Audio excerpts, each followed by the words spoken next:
now we're going to try this KitchenAid blender. So this blender is almost a month sa akin and it really performs well. So the blender comes with this freebies na personal jar and dalawa siya and it has a lid and it has a personal blade. So you have to put it like this and you will remove the original jar and you are going to put it like that. Yan. And sa laman ng box niya actually mga manuals and other illustration stuff like this and this. So yun na. Uy! Ito pala. Ito pala yung pinaka parang kita ba? Yung kanilang claim or we can say na guarantee na magagawa niya. They say, actually naka-attach, pagbukas natin, naka-attach sa dito sa kanyang jar ng blender. So it says here, crush ice in less than 10 seconds. Well, napatunayan talaga niya. Kasi gumawa ako ng mga smoothies beforehand and it really does the job so easy and it crushes yung lang gamitin nyo is yung standard size na ice cubes kasi baka overload yung blade niya. So napakaganda, especially if you are going to make some iced mocha or wrap with coffee. Ang ganda ng kanyang result. Before you use this blender, make sure that it is in line with the voltage in your input in your home, in your outlet rather.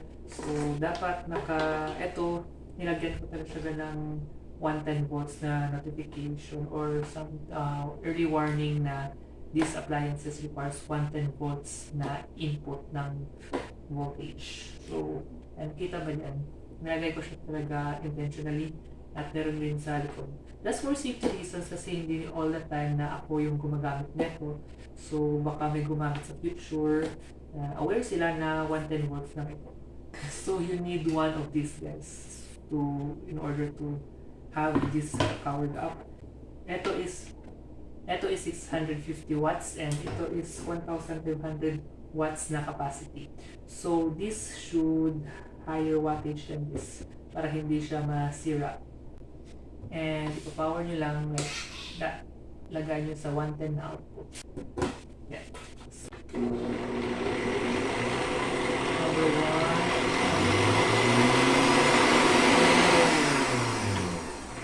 Maganda talaga ng sound niya, parang ang tibay. And meron siyang 3 dial pala na tinulutan ko i-mention. First yung i-down mo siya na parang ganit. Kita ba? Ayan.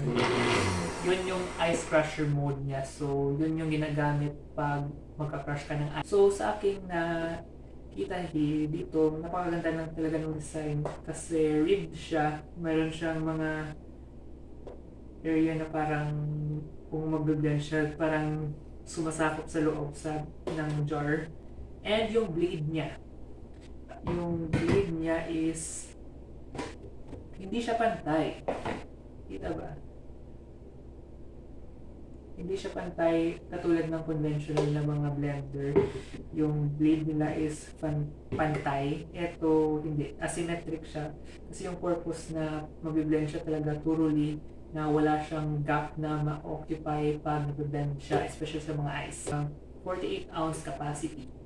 So, one thing na na-amaze talaga ako dito is dito sa kanyang cup. Alam niyo bakit? Kasi pwede niyo siya makuha ito. And the purpose of this is actually a measuring cup or a jigger for me. Kasi usually yung ginagamit sa mga bars na 1 jigger, 1.5 jigger. So nakalagay dito is 30 ml, 1 ounce, and 45 ml, 1.5 ounce. So nakita ko lang siya actually nung ginagamit ko siya at nahugasan ko. Pero nakita natin, bakit may nakasulat dito? Yun. Ito talaga yung parang isang amazing na feature ng KitchenAid blender na hindi ako naging aware. Actually, huli ko nang na-find out. And it really is as a good usage in the future. Especially don't have any jigger on hand. yung cup talaga nila na may logo pa ng KitchenAid, yung magsilbing jigger. And ito yung kanilang personal jar. 16 ounce capacity. Do like that and put it on the blender and like that. Pwede na siyang gamitin. Meron siyang parang, kita ba? Parang black na may gap dito. Actually, parang isang area lang siya talaga if nilagay niyo sa blender mismo. Kasi nagmamatch siya sa may, dyan. Parang may gap siya na ganyan na talaga yung position niya on the blender throughout the process. You cannot put it like that. Just like that. Same as my jar na malaki. Meron siyang dalawa lang. It's either right-handed or left-handed yung gagamit. Yan, or ganyan. Yun lang. Ayan, nakita niyo na yung mga features ng KitchenAid blender. Ngayon, gagawa tayo ng milkshake.